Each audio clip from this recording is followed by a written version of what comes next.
Hey crafty friends, this is Jenny Barnett-Roars from CraftTestDummies.com, and today we're going to talk about Pico Irresistible Embellishers from Imagine Crafts. Stay tuned.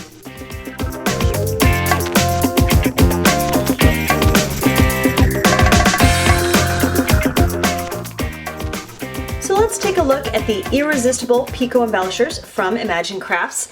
They're called Irresistibles because it's basically the same material that comes in the spray bottles, but these come in a very unique applicator. So let's take a moment and take a look at that. First thing you'll notice is that it has almost a confusing type of nozzle. You've got a white cap, which, let's see, does it screw up? No, this one pulls off as well. And what you have is this mini, teeny weeny tip and a cap with a pin in it. I'll give you a close-up of that. This enables you to get a nice fine line. Now there's another cap, which actually if you remove this part, you'll see that it is just the same kind of nozzle, but you get to see the whole thing. It also it makes this easier to clean if it gets schmutz on it, which is what I've got right there. So you'll have to remove a sealing cap, which I will show you. Normally this comes with like a seal on it, so you'll have to remove that before you start for the first time and give it a little shake, and then you're ready to go. Now, like I mentioned before, these enable you to get a nice fine tip, but you are going to see some bubbling. So here's some fine tips, and then if you simply squeeze more out, you'll get a bigger line. And you can make enamel dots with it if you are interested in that enamel dot look. You can see how I've gotten very fine there. If you make these on a plastic page protector, you can actually peel them off and then reapply them onto your project. Now, one of the things you may be noticing is that this stuff is actually very liquidy. It does not have a lot of viscosity. It really is a thin glaze type of product. By the way, when you want to recap it, you have to kind of be very gentle and careful in reinserting that pin into the tip. That keeps it from clogging up on you. So it's a great thing that they have built in, but it does take a little bit of eye-hand coordination to get it back in there. So just a second, and we're going to give you some swatches to look at.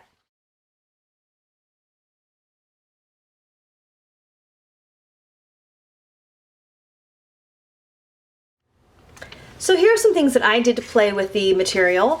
First thing is I drew with the stencil. I used a stencil and just drew it with pencil, and then I actually used the Pico Embellishers to fill in the spots. So you can see here that I do have a raised, resisted type of texture. It almost looks like Mexican tile in real life, and I used all those little dots. Now, because it's a thin liquid and there are some bubbles that happen, you will notice some little splotches here and there. You just have to understand that that's part of the look of this product. So I also used it here. This is a watercolor pad. I'll zoom back out so you can see a little bit. Again, I used the stencil, but then I just drew around the outside. That, and then I let it dry, and that created almost like a dam, so that I went in then with a watercolor paint. It's a twinkling H2O specifically, and it actually kept all the paint inside the little areas, and then I did some Pico Embellishers on top. And again, you can see little places where maybe I got little splurps or bubbles, which makes it look a little bit more like batik. In this sample, I used it on some sticky back canvas paper from Claudine Helmuth. I wanted to see how it would work on the fabric-like texture, and then also see if it stayed raised and glossy. And you can see here that yes, you still get dimension and shine even on the canvas. I think it's kind of a unique look. I also worked on blending some colors here, some light pink with dark pink, just to get a little bit of variation, and I'm very, very pleased with that. I think it's really, really pretty. And of course, then if I wanted to, I could mist over this, and the Pico Embellishers would resist, and it would only color the background. Of course, I'm always interested in how it works on something other than just paper. So here is this first sample. This is some air dry clay that I stamped, and then I used the green Pico Embellisher on. As you can see, it gives it almost a tile-like look, almost as if it were, again, like a piece of ceramic tile. This is another kind of air dry clay. I just used it, actually, I used pan pastels to color it and then clear on top. And again, it's nice and glossy, and I really think if you want to take this off, you can. Look at this. It will actually peel off. So this would maybe not be good for jewelry, but if you're just making a little embellishment that people weren't going to be picking or bothering with, you could use it for that kind of glaze look. Here's some polymer clay. And this is the gray flannel Pico on a metallic look. As you see, it kind of gives it a rough aged look. Then I tried it on some wood embellishments. And what I found is it doesn't give you as much dimension as, say, a diamond glaze or a Mod Podge dimensional glaze, but it still gives it a little bit of raised surface and kind of that shiny look. Here you can see I used a pigment-based pad and it bled. This is stays on. So if you're going to use it on top of something, make sure that it is not on top of a water-based product. So stick with like your stays on for that. Here I put it on a little Mod Melt.